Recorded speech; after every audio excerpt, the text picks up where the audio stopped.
All right, Jabosai, good morning. Good morning. Let us begin by thanking all of our sponsors for this morning's shir. Thank our annual Talmud Torah sponsor, the Tosim Mishpach of Eretz Yisrael. We're dedicating all the Shuman Droshos this year as a zechus for Besaros Tovos for Am Yisrael. Our Talmud Torah sponsors for the month of Tammuz, Habalin Lutova, Aaron and Alana Weinberg, in thanks to Hashem for all of his nisim, both the revealed and the hidden, for the miracle of Yonatan Shai Weinberg 14 years ago, for Besaros Tovos for Am Yisrael, for Eretz Yisrael, and the merit of the speedy arrival of Mashiach. Daniel and Batsheva Pava of Eretz Yisrael, in commemoration of the second yard site of Batsheva's father, Reb Shlomo Yehuda Aryeh Vei, Zichron Livracha of Philadelphia. He was a child survivor of Auschwitz and was zocha to leave over 100 descendants in this world. Our day of learning sponsors, Ira Lipschitz, Le'iloi Nishmas, his mother, Kayla Bracha Bas Zev Wolf. We hope to have the merit of our Talmud Torah, all of the Neshamos Avnei Aliyah, the families in Nechama, all of those who need a refuah shavon together with Kol Cholei Yisrael. Kodesh Baruch Hu Shemir Hashem, bring home our hostages, b'shalom and b'karv. Shall our holy soldiers to be successful. B'chol ma'aseh yedayim, and Kodesh Baruch Hu Shemir Hashem provide safety, security, hatzlacha, and geula for all of Klal Yisrael. But say with that, let us begin. We have a lot to do today. Some really great Gemara ahead of us. Today's daf is Tesvav 15. We are picking up on Yudalid Amud Beis at the Mishnah. So we'll say, so today, if you've noticed, by the way, what's been nice about Avoda Zara, well, everything's nice about Avoda Zara. Incredible Masechta in every way. What's also been nice is kind of like the self-contained sugyas a little bit, kind of short Mishnah Gemara. So here, this is going to be a little bit, not too much longer. Again, this sugya will go today into tomorrow. The reason I'm saying that to you is because we're not going to get necessarily to the halacha l'maisa today. So we're going to learn certain things which you're going to see do we actually do that or not? And we'll see actually some interesting halacha l'maisa between the Rambam and the Shulchan Aruch. So let's begin with the Mishnah. Mokum shinagu limkar behema daka le'ovdei kochavim. Mokrim, if you live in a place where the minhag makom, the local custom, is to sell a behema daka. And I will say behema daka, small animals, to an ovid kochavim, you are allowed to. Now, both said, interestingly enough, we are going to see this no longer has to do with Avoda Zara. This is not really an Avoda Zara issue, as we'll see in just a little bit. So that's the minhag. So, okay, if you live in a place where the minhag is to sell, you could sell. Now, Rashi points out over here, look at Rashi, first Rashi in the Mishnah, Makom shnagu limkar behema daka, kigon makom shelo nechshedu ala revia. Okay. Well, let's get right into it, right? So in other words, the Mishnah is as follows. The concern over here is bestiality. That's the concern. So therefore, again, so Rashi says over here, so if you live in a place where the local akums were not engaging in bestiality, therefore again, halacha l'mais, you could sell them small animals. But if they engaged in bestiality, then essentially, again, it kind of would be like a lifnei iver type of situation, and you can't sell them small animals. Now, both say, so I just want to point out. Okay, well let's go weiter first. Fine. Next, now wherever you live, you are not allowed to sell an akum, a large animal. Right? Behemagasa would be like an ox. A behemadaka could be like a lamb. So no matter where, you can never sell an akum, a behemagasa. Rashi points out over here.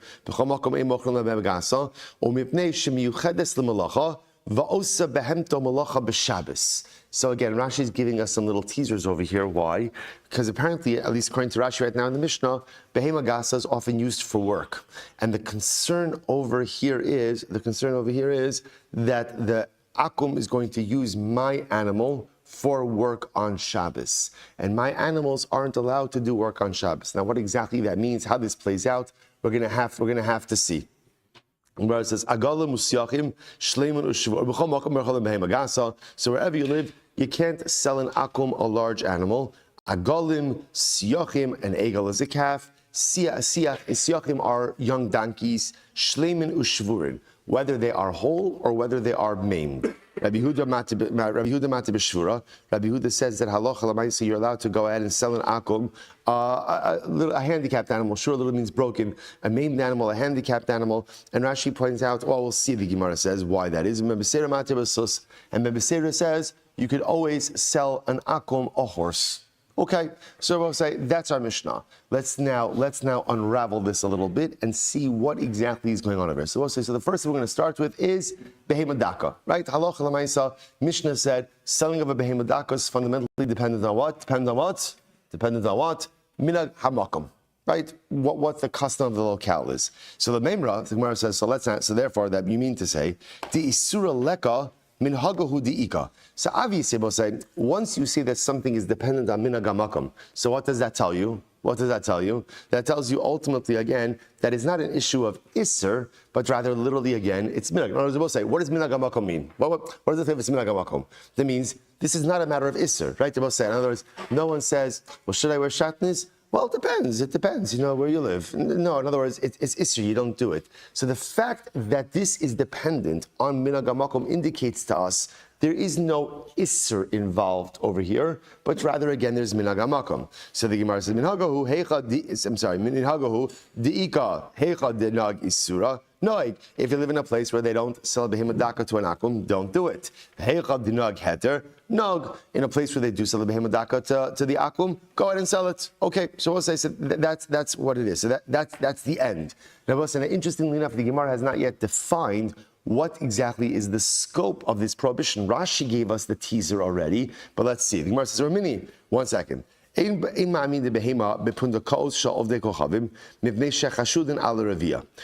say you cannot go ahead and leave a Jewish animal by an inn. Pundakos is an inn, by an inn of an Oved Kochavim. Why? Because in Oved Kochavim they are nechshad, they are suspect of bestiality. Rashi says over here, first Rashi in the Gemara, so we'll say, so let's analyze this for just a moment. So what is the problem with me leaving my animal by an akum? So again, there is actually technically an isser. The isser is I'm placing a stumbling block in front of the akum. He's going to engage in bestiality. Tibnei Noach nitztavu ala ravia dechsiv v'hayula basar echad yatsu behema v'chaya she'ein na'asin basar echad. So it's actually fascinating. A ben Noach is not permitted to engage in bestiality. Now we Jews have an explicit lav in the Torah. Right? We have a lav in the Torah about animals, about bestiality. How do you know that a ben Noach is nitztava on bestiality? So again, it's actually the pasuk by marriage. Al ken yazov ishes ave v'imo v'davak bi'ishto v'hayu lebasar echad. The man will leave his mother and father, cling to his wife, they'll become one flesh. The idea of becoming one flesh is understood as ultimately the ability of a union to produce offspring. So because ultimately, again, a man and an animal can't produce offspring, there's no v'hayu lebasar echad. Therefore, again, there's a prohibition of bestiality. Therefore, again, if I'm not allowed to go ahead and leave my animal with an akum, because again, he may engage in bestiality. And I both say, I just want to point out something very interesting. When you see halacha like this is reactive, not proactive. In other words, this is not Chazal's way. Like you can look at this, they're like maligning what every single akum engages in bestiality. No, but understand, Chazal, this is legislation. Legislation is always enacted. Well, there is proactive legislation, but more often than not, this is reactive legislation, which just tells you this is what was happening on the ground. Is it literally every single akum? No, but it doesn't have to be every single akum. Rather, what does it need to be? It needs to be enough. It needs to be enough that this is I don't know what percentage, what bestiality percentage there is, necessary in order, contemporary rates of bestiality, in order to require this type of legislation. But it's just important to understand that this is a reactive piece of rabbinic legislation. Okay, so we'll say, the point the Gemara is making over here is, what do you see from here? You see that this is not dependent on minhag hamakom, right? This is a blanket halacha. The halacha is, don't leave your animal in the inn of an akum because there's a concern of bestiality. It doesn't say if the minhag hamakom is this, minhag hamakom is not. So it's contradiction. The Mishnah makes it sound like this whole issue of bestiality is based on minhag hamakom, and ultimately, again, now the Brisa says it's not. It's a blanket halacha. What's going on over here? Amar Rav. So no, Rav says these two halachas are really interlinked. How so? Amar Rav. Makom shetira limkar hitira liachid. No, they're linked. In other words, if you live in a place where halacha l'maaseh you can sell a behemah daka to an akum, then ultimately, again, that's a place where you could also leave the behemah in his inn. In is in, makom she'asru liyachet, asru limkar. Conversely, if it's a place, ultimately, again, where you can't go ahead and leave the animal with the akum, then ultimately, again, you can't sell it to him either. So in other words, so I will say, so this is Rav's interpretation. Rav is saying it's all minhag hamakom. If the minhag hamakom, or in other words, if the reality on the ground is that unfortunately bestiality is occurring, then essentially that triggers two halachas. Number one, you can't sell them behemadaka, and you can't go ahead and leave with them or deposit with them a behemadaka either. Okay, top of Tesvav. Rabbi Elazar says, Af b'makom she'asru liyached mutar limkar. Oh, this is very interesting.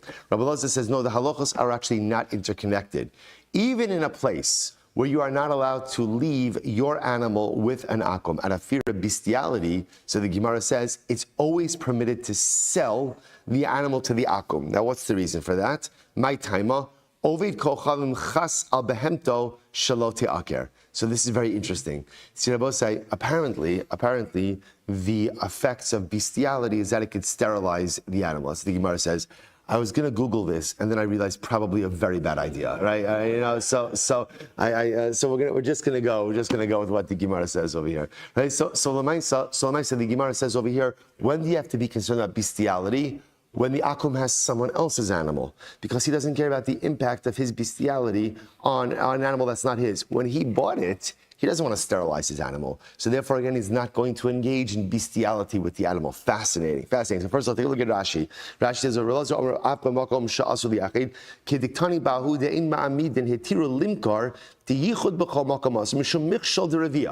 Elazar's idea is like this. No matter where you are, you cannot deposit your animal with an akum out of fear of bestiality.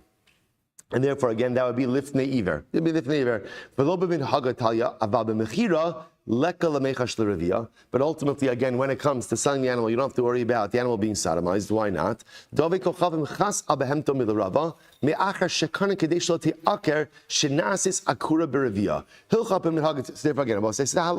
Again, that's why Rabbi Elazar will say, okay, it's just dependent on minhag hamakom. We're not really concerned that the akum is going to engage in bestiality with his own animal, because that will sterilize it. Nevertheless, if you live in a place where the minhag is not to sell to the akum, don't sell to the akum. Va'af Rav hadir beis. Therefore, Rabbi say the fundamental machlokes Rabbi Elazar and Rav over here is as follows.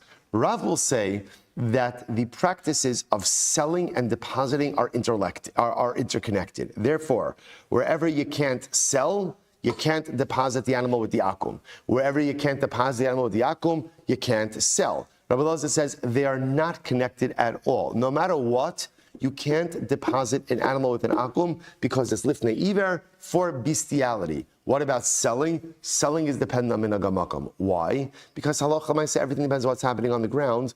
Because l'maisa, there's strong grounds to believe that an akum only engages in bestiality with an animal that's not his, because of the impact that relationship has on the animal. But when it's his own animal, he's not going to want to physically compromise his own animal. Okay, and even Rav ultimately recanted and ends up agreeing with Rabbi Elazar. The Gemara says, "Amrav tachlifa amrav, amrav shil barabim mishvei derav, ovid kochavim chas al behemto shalot aker." Okay, so here's explicit. Rav says, an ovid kochavim is not going to sodomize his animal. Why? Because he doesn't want his animal to become sterile. Okay, so Rabbi says so again. Therefore, nugget number one over here, halacha number one is, and again, we'll see the halacha l'maisa. But at least over here, selling a behema daka to an akum dependent on minhag hamakom. What are we concerned about? We're concerned about the akum engaging in bestiality, and therefore, why is that my problem? Well, it's my problem because it's potentially lifnei iver. I'm placing a stumbling block in front of an akum. What about depositing my animal with an akum? So it sounds like, based on the way the Gemara is ending off, everyone agrees that one should not do that, because once again, that'll be lifnei iver. Okay, incredible. Now the Mishnah said, so whether or not we pass like this halacha l'maisa, it's interesting, because clearly from the Mishnah introduced this minhag hamakom idea. We'll see in the Rambam and in the Shulchan Aruch. Next, next statement in the Mishnah was, you can never sell a behema gasa, a large animal, to an akum. The Rebbe says, so just understand what that means. That's not minhag hamakom, right? That's just a blanket halacha. You can't go ahead and sell a behema gasa, ultimately again to an akum. So the Gemara says, my taimo, what's the reason for this? Nihi de la Ravia lo chashinan. Now, interestingly enough, this is not a bestiality issue. Now, why is this not a bestiality issue? Look at Rashi. Rashi says over here, because Rabbi say, here's what's interesting. We're working under the assumption over here that bestiality will ultimately sterilize the animal. A behema gasa is a pretty significant investment. An Oved Kochavim is not going to go ahead and engage in bestiality with his own behema gasa just because of the financial loss, which I will say is something so interesting, right? That as much as there is a taiva for immorality, it seems to be that man has a taiva for something more than immorality, which is money. So it's fascinating, which by the way could actually be very helpful, because sometimes when we're tempted by immorality, it may be helpful to think like this. If somebody were to tell me that this act of immorality is going to cost me $1 million, would I do it? Chances are no, right? Chances are that's enough to kind of wake anyone up from that stupor. So obviously, again, we then have to just make the next logical step, which is whatever we end up losing in ruchnius, as a result of immoral behavior, is so much worse than $1 million. So if I wouldn't take a financial hit to indulge whatever it is that I want to indulge, then alachas kama v'kama, I shouldn't take something even more than a financial hit. Just kind of making that connection between the financial hit, or that jump between the financial hit and the spiritual hit, sometimes is the hardest step to take. But if we could just take that, ultimately, that could be the way to save ourselves from, unfortunately, a lot of immoral pitfalls. All right, the Gemara says as follows: V'nei Avid, Kevan, Dizad Nakanyo. So the Gemara says, so my time, Nehidol Revielo Chashinan, Ma'avid Bei Malacha Chashinan. So this is very interesting. So the Gemara says, so what's the issue with me selling a behema gasa to an akum? So obviously, it's not a bestiality issue, right? Because the akum is not going to engage in bestiality with his own animal. Okay, so what's the concern over here? The concern is malacha. That the akum is going to do malacha with this animal on Shabbos. So the Gemara says, okay, let him do malacha with the animal on Shabbos. V'nei Avid, kevan dezab nakanya. Who cares? It's his animal. What's the case over here? I'm selling the akum, my animal. So if I'm selling him my animal, there's nothing to talk about anymore. It's his animal. And an akum, we're going to both say. So Jen, again, the Gemara doesn't say it explicitly, but just so you understand, my animal is not allowed to work on Shabbos, right? It's called shvisas behema. My animal, because it belongs to me, is not permitted to work on Shabbos. So again, the Gemara says over here, you can't sell a behema gasa to an akum because the animal is going to work on Shabbos. So shkrech, let the animal work on Shabbos. It's an akum behema. It's not a Yiddish behema anymore. So who cares? Who cares? So the Gemara says, once I sell to the akum, it's his. To which the Gemara says, no, it's very interesting. Zara mishum she'ela umishum schirus. What's the concern over here? The concern, also listen to this. The concern is that if I'm allowed to sell my animal to an akum, what's going to happen? Now again, I both say, selling the animal to the akum, fine. But if we allow a sale, then what's going to occur also? A rental, literally again, schirus or borrowing. Now we'll say, now that's going to be problematic. Why is that problematic? Because then the animal, right, the animal is still owned by me. If the akum has the animal on a Shabbos and he works it and it's owned by me, then halacha l'maisa, again, it's my animal that's working on Shabbos. The Gemara says, again, she'ela kanya, agra kanya, but that's not true. That's not actually how it works. When someone borrows something, the borrower is considered to be the owner. The renter is considered to be the owner. Look at Rashi for just a moment. Rashi says, she'ela kanya, it's a little bit further down in Rashi. He says, liyimei she'elasa, dechivan dechayiv ba'onsin, harehi shalo. So Rashi says something, again, what's the halacha? Back to our Bab Metzia days, right? What's the halacha of a shol? A shol is chayiv for what? For what? For everything. Now, what does that show you? By definition, wherever there is liability, there is also what? Ownership. Right? In other words, if there's no ownership, there's no liability. And if there is ownership, if there is liability, there must be some level of ownership. So the Gemara says, even if I'm renting the animal to the akum, or I'm going ahead and lending it to him, at the end of the day, he acquires it during those days of the borrowing or of the lending. As such, even if he does work it on Shabbos, it's his animal that he's working, not mine. This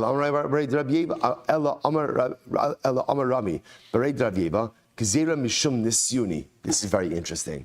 What's the concern? Rabbi said the concern over here is essentially that I'm going to sell the akum, the animal. Nisyuni means like nisayon, a test drive. Now, what does this mean? Rabbi said, look at Rashi. Look at Rashi. Now Rashi says over here, Nisyuni minasa lo I azla shapir kishi tuuna. How do you want to test the animal? You want to test the animal ultimately again, whether or not the animal walks well when it is carrying a load. They both say, by the way, what a profound Rashi. They both say, do you know what a nisayon in life is? Right? What's a nisayon in life? A nisayon in life is when the Ribono Shel Olam puts a load on you. And the shaila is, can you continue walking? Can you continue moving? Can you continue progressing? Because all too often in life, when that load is placed on my shoulders, too often we buckle, we fall down, we give up. A nisayon. This is incredible Rashi. Rashi is giving us the definition of a life nisayon. Menasela, HaKadosh Baruch Hu tests us. Azla Shapir, am I able to continue walking and moving forward in life? Kishahu te'una, kishiteina, when I am laden with some life challenges or some life difficulties. Incredible. So therefore, the concern over here. So how does this translate? Everybody say, watch this. The zimnin, the zamne lehela samach l'shkia sachama the malishabsa. So what's going to happen? What's going to happen? I'm going to end up. Right? It's late on Erev Shabbos. And I just Baruch Hashem. I closed out the week with a good sale of a behemoth daka. I met my quota, right? And what happens? And now, obviously, before the akum, seals the deal, he just wants to see if the animal could really walk with a load on its back. So what's going to happen? So, okay, I say to fine, no problem, load up the animal and let's go. And what's going to happen? Now, both say, now here's the issue. In the midst of all of this, what happens? Shabbos started. Bless you. Shabbos started. Now, again, from my perspective, I'm done, right? I'm not really doing anything with the transaction anymore. I can get the money after Shabbos. But what's the concern? The concern is that the animal's going to hear my voice and move as a result of my voice. Either I'm going to command the animal to move, or just the animal will move towards me just as a result of hearing the voice of its owner. And it's good, I want the animal to move, because obviously if the animal moves, then what? It's showing the akum buyer that it has the ability to move forward even when laden. And I will say this is the malacha of mechamer, one of the lesser known malachas, right? Mechamer is leading a laden animal, right? Causing it, again, whether that's pulling it or whether it's causing it to move by the sound of your voice, that's the malacha of mechamer. The mechamer acha behemto b'Shabbos chayiv chatos, and one who engages in this malacha on Shabbos is chayiv chatos. Okay, that happens to be a machlokas, but for our purposes, we're just gonna leave that. We're just gonna leave that right now. Say Rabosai. Look at Rashi just a moment. Mechamer lo shayach lemeimar ela bebehema tuuna masui upamim shenosna la masa linasosa im holeches yafe. V'haveli mechamer b'Shabbos. Good. So both say so incredible. So that's the whole concern over here. So watch what just happened over here. So the concern over here is not really. So originally, just follow the progression. Mishnah says cancel an akum behema gasa. Why not? We originally thought it's because the akum is going to work the animal on Shabbos. To which we answer, who cares? It's his animal. No, we're concerned that you're going to rent it or lend it to him. Still, who cares? When he rents it or when he lends it, at the end of the day, that's also his animal during the duration of the borrowing or the rental. No, here's what we're concerned about. I'm going to sell an animal to an akum. The sale is going to happen late on Erev Shabbos. The akum's nisuni is going to want to test it out. He's going to load it up, and the animal is going to end up moving to the command, to the sound of my voice on Shabbos, and that's the malacha of mechamer. Okay, so the Gemara says maskif, and therefore, I can't sell an behema gasa to an akum. All right, maskif, Rav Shisha B'rei Davidi. So we'll say, so now the Gemara goes back for a second.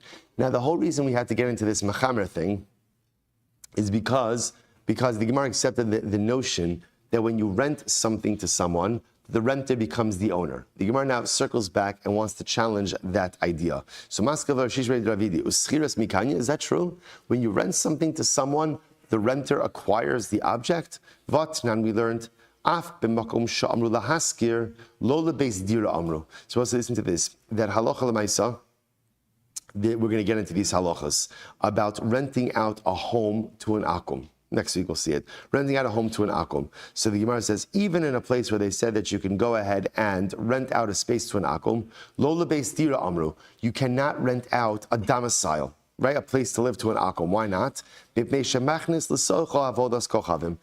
again, everyone, as they say, home is where your idols are. So the mice, again, what's going to end up happening? So the akum is going to go ahead and bring his idols into the home. So therefore, I could rent him a space for a lot of different things, but not for a domicile, not to live, because that's going to bring his idols. So 1 second. If you're right, if he saw that it's chasiras kanyo, but if you said, but if we're going to hold like you said before, namely that's what that rental acquires, right? That when you rent a space to someone, they become the owner of that space.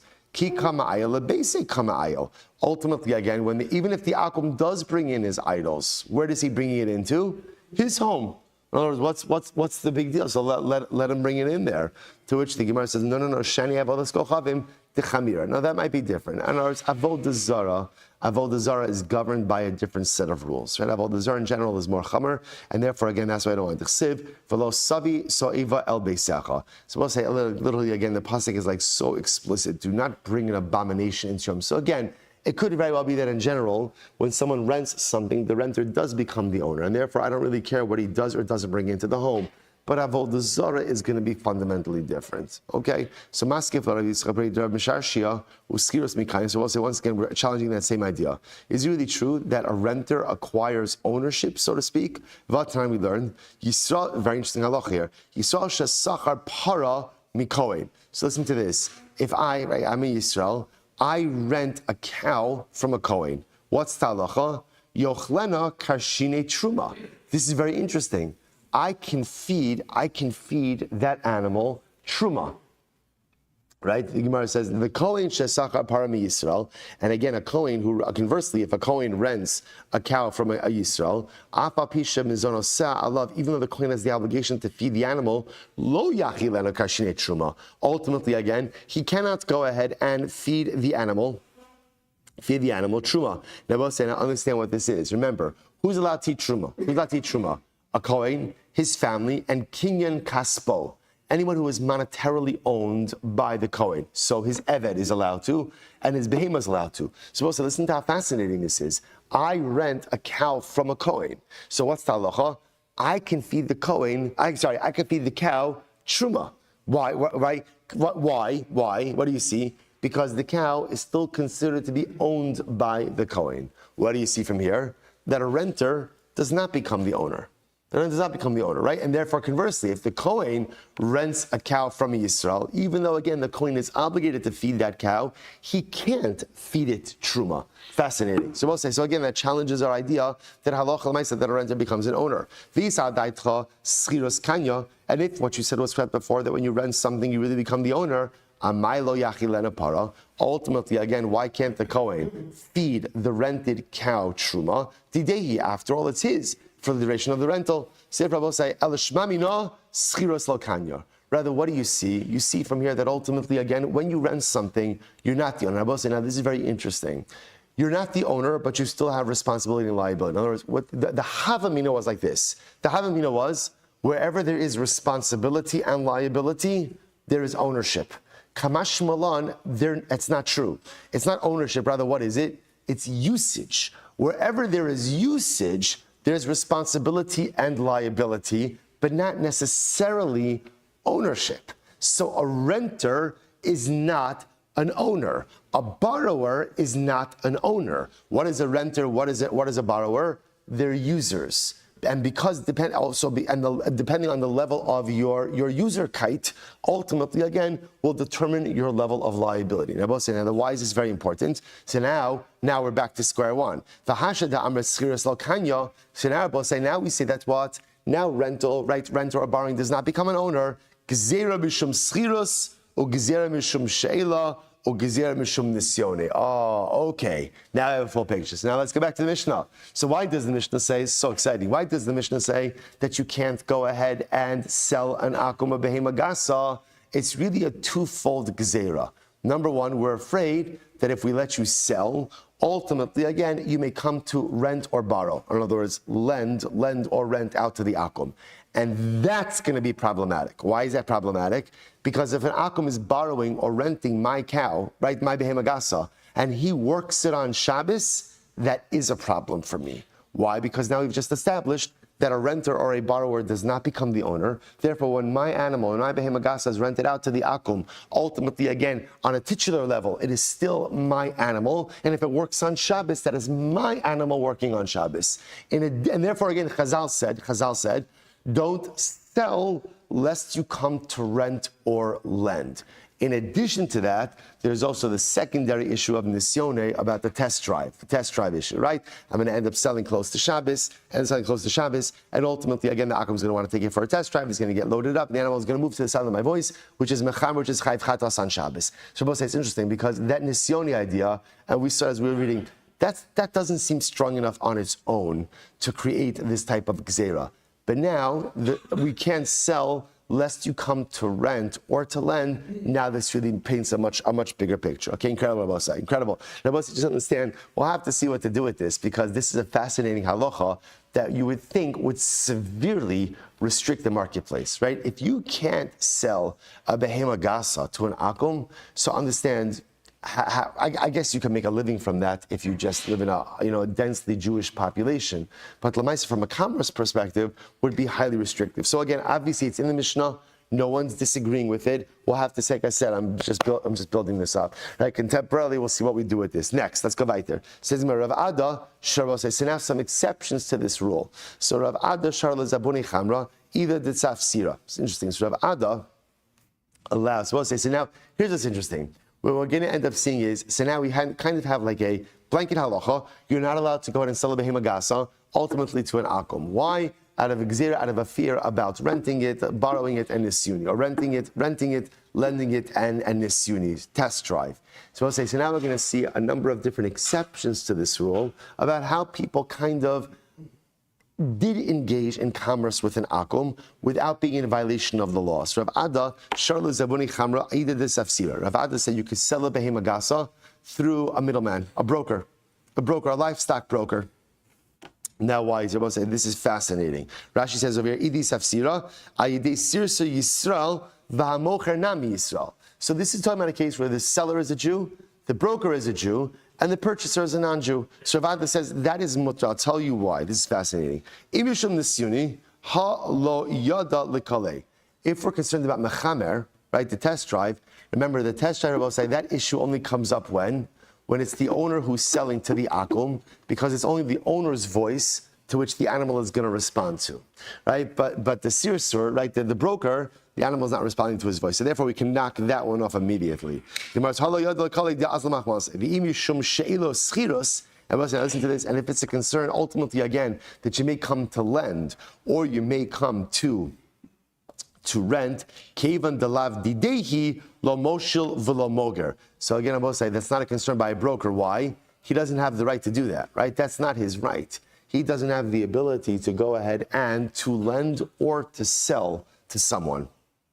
Furthermore,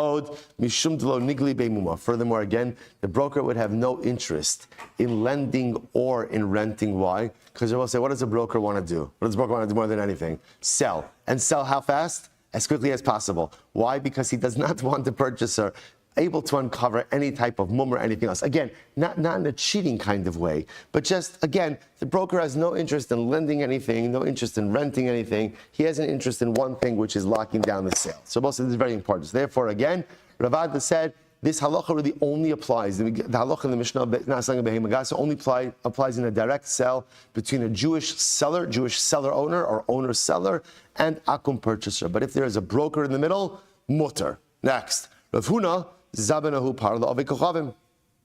Rav Huna sold the cow to an akum. Okay, straight out, no middleman, no broker. Amrli Rav Chisda, my time why did you do this? Amrli, this is great. Rav Huna said, Eimer, the shchita zabna. Very simple. I made the assumption that the akum is purchasing the animal for shchita. Now understand, the whole gezerah is predicated on what?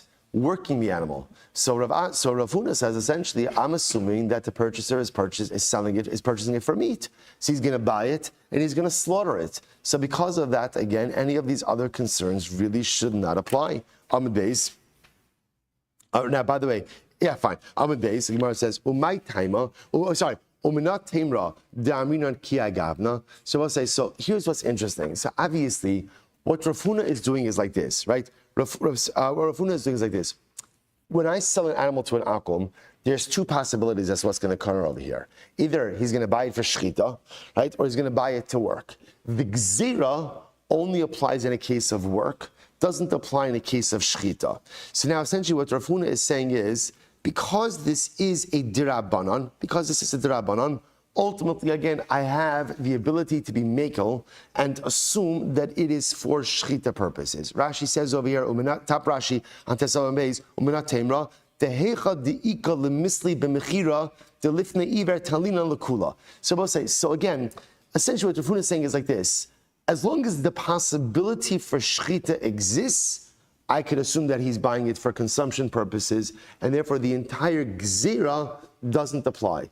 To which the Gemara just says, how do you know that you can make that assumption? In other words, it's solid, and Rabbi say, now, by the way, we're beginning to go from a very restrictive piece of rabbinic legislation to having a lot more wiggle room, right? So I've got the broker, and that's number one. And if I could do this for shechita, that totally opens the door. So how do you know you could do this? This none. So we'll say, so again, what do you mean? How can I do this? How do I know that I am permitted to rely on certain assumptions in area which I said this? How do I know that I'm permitted to rely on certain assumptions which can yield a more lenient result in situations of rabbinic law? So the Gemara says, I'll tell you how. This nan, Beishamai omrim lo yimkar adam para hachareshes b'shvius. So we'll say, listen to this. So Beishamai says like this: Ruvain, I want to sell Ruvain a cow during a Shemitah year. This happens to be a cow that is primarily used for plowing. It's a plowing cow.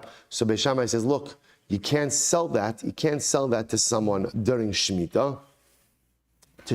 Why? Because halacha l'maisa, again, it's lifnei iver. Now again, this is talking about, Reuven wants to buy a cow from me.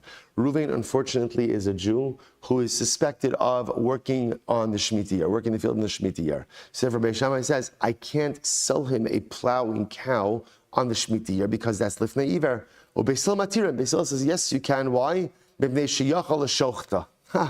Because who says he's using it for plowing purposes?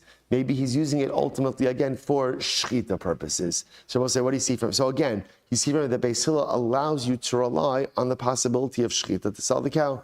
Amar Rabba says, no, that is not a fair comparison. Mi dami, hasam ein adam mitzuva al shvisas behemto b'shvius. Hacha adam mitzuva al shvisas behemto b'shabbos. That's not a fair comparison. Rabbi say, when it comes to Shemitah, there is no obligation on my animals, right? I have no obligation to ensure that my animal doesn't work on Shemitah. I have an obligation to ensure that my field is not plowed on Shemitah, but nothing to do with my animal. So therefore, again, in that case, that's where I could assume, okay, I could sell the animal to Reuven, and I could assume that Reuven is going out and shechting it. But in our case over here, remember I will say, what's the whole concern with selling a behema gasa to an akum? The whole concern is that it may come to rent, it may come to lend, and he'll work it on Shabbos, and that is an issue for me. So is that true in any case where a person has an obligation vis-a-vis the object? He can't sell it to someone who is suspect. What about the case of a field? A person is obligated to allow his field to lay fallow on Shemitah. In other words, both say, I am not allowed to have my field work on Shemitah. What's another interesting case? So let's say I have a field that's already been plowed. That's called the sadanir. Sadanir is a field that's been plowed and ready to be seeded. So let's say again, I plowed it before Shemitah. So Beis Shammai says, you can't sell a plowed field to a person who is suspected of Shemitah violation. Why? Essentially, it's lifnei iver. He's going to end up putting the seeds in there. Beis Hillel matirin. Beis Hillel says, no, it's totally mutter. Why? Ultimately, because he can leave it fallow. Just because it's plowed doesn't automatically mean that he's going to do something with it. So what do you see from here? Once again, you continuously see that Beis Hillel allows you to rely on what we'll call a permitted narrative. A narrative that says that the purchaser is going to use it for a permitted use. So therefore, again, I could sell the plowed field even to the person who's suspect about Shemitah, because Lamaisa, because lemaisa he can just lay fallow. Same idea. I can go ahead and sell him a plowing cow during Shemitah because he might use it for during Shemitah because he might use it for shchita. Maskef Ravashi. Is that true? So any situation where a person is not obligated vis-a-vis the object, that it's permitted to sell it to someone who's suspect. What about utensils? The ein adam mitzvah shisas kelim b'shiyas. I was saying, here's what's interesting. I am not obligated to ensure that my farming utensils do not work on Shemitah, right? In other words, so I said there's no obligation on me vis-a-vis my utensils for Shemitah. Tonight yet we learned the eluhein kelim she'ein adam rashay lemacham b'shiyas. Yet I was saying, here's the halacha. You are not allowed to sell the following items, the following utensils on a Shemitah year. What items? Hamacharisha, plow, v'chol kelah, and any plow accessories. Ha'ol, a yoke, v'amizara, shovel, v'adakar, a hoe. So again, which is fascinating, right? Because I'm not. Why can't I sell these objects? Because apparently I'm concerned that they're going to be used for some type of illegal activity on Shemitah. Rather, Ravashi says like this: Kol hecha di'ika lemisla talinon v'afa gav de mitzvah. So essentially, Ravashi says like this: wherever there is a makel narrative to rely on, you could rely on that, even though I have responsibilities and obligations vis-a-vis the object. But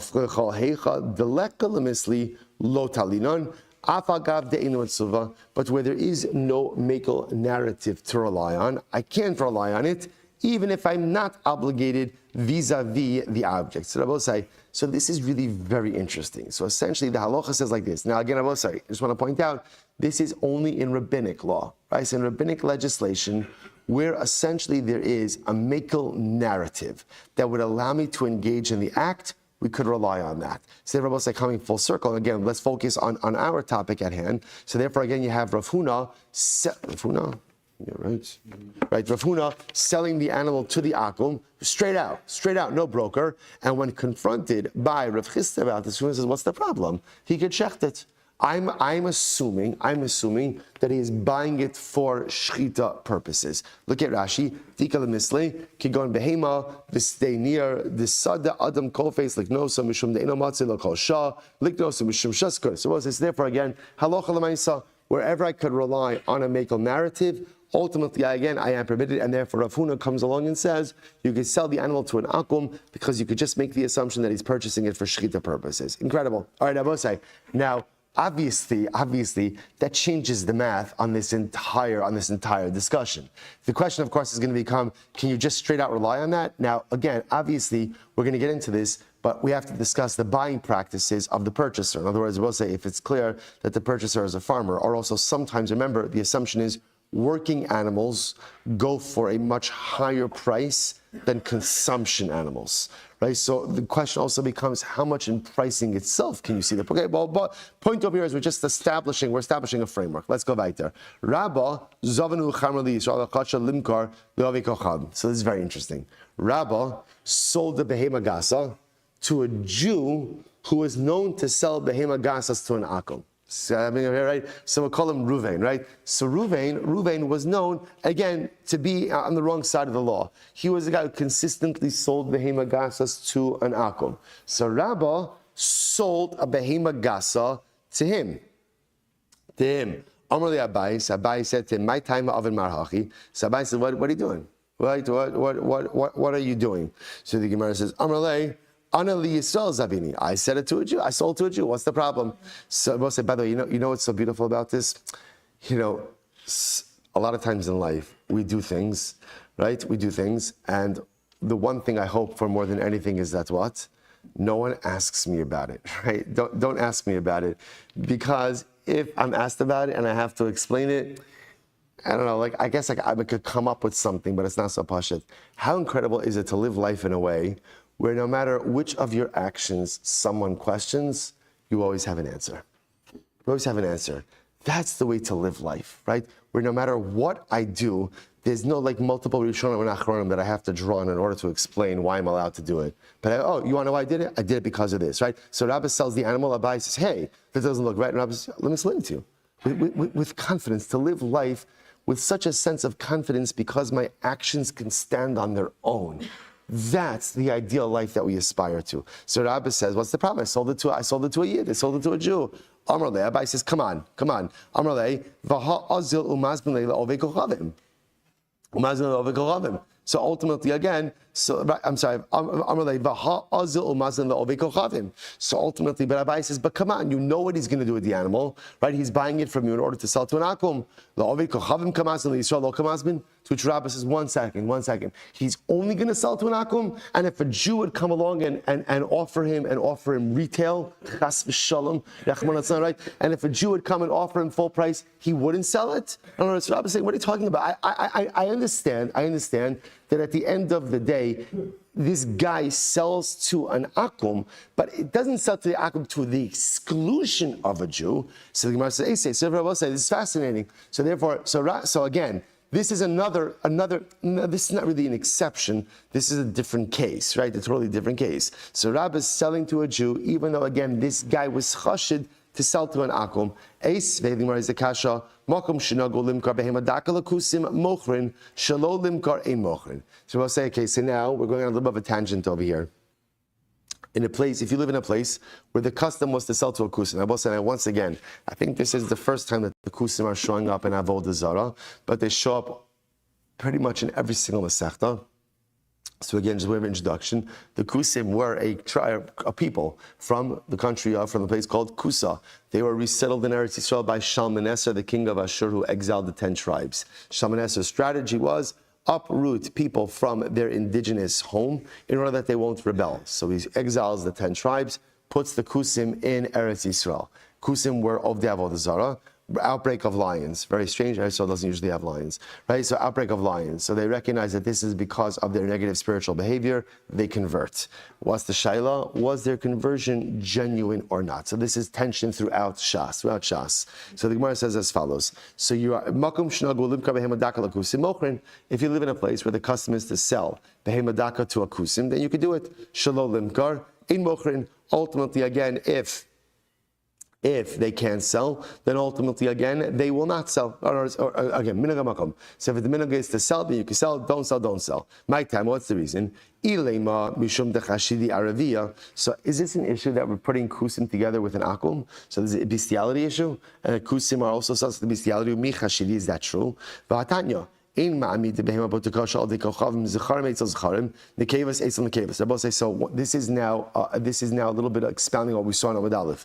You are not allowed to go ahead and leave your animal at the inn of an akum, right? Whether that's male animals by a male akum, female animals by a female akum. Vein tzarich lomar nekevas eitzel zecharim uzecharim eitzel nekevas. And it goes without saying you can't leave female animals with a male akum or male animals with a female akum. Okay. Vein mosrin behema l'ra shala. And furthermore, you cannot deposit your animal with an akum shepherd. Once again, same bestiality issue. Vein miyachten imayin. Nor should you have any yichud.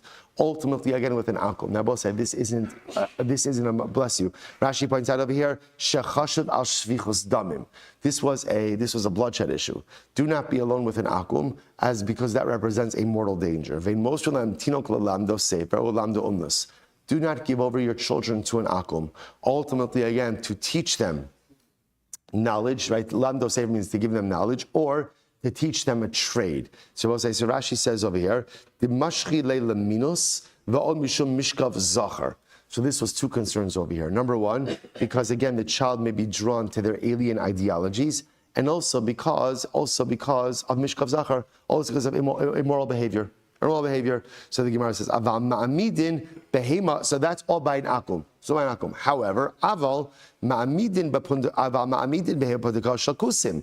But again, what can you do? You are allowed to go ahead and deposit your animal by the inn of a kusi.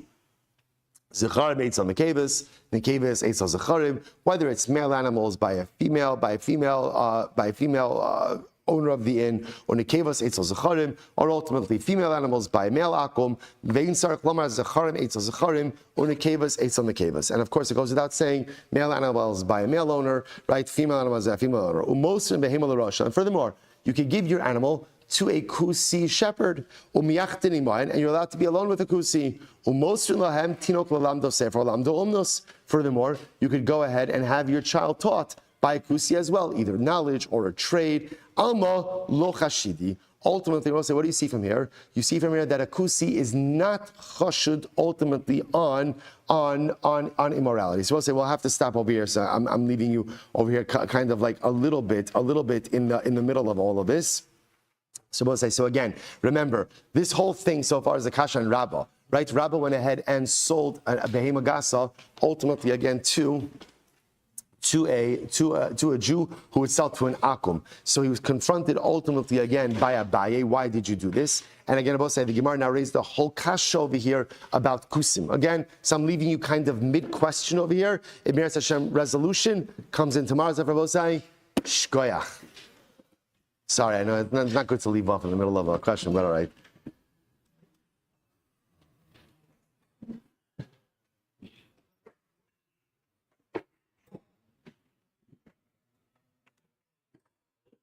All right, Chavran soon. Have a great day, everyone. Great day. Eretz Yisrael, have a great Gedalia, David. Good to see you both. Beautiful, beautiful. That's a vacation. That's a guy's trip. That's a guy's trip. That Yomi together.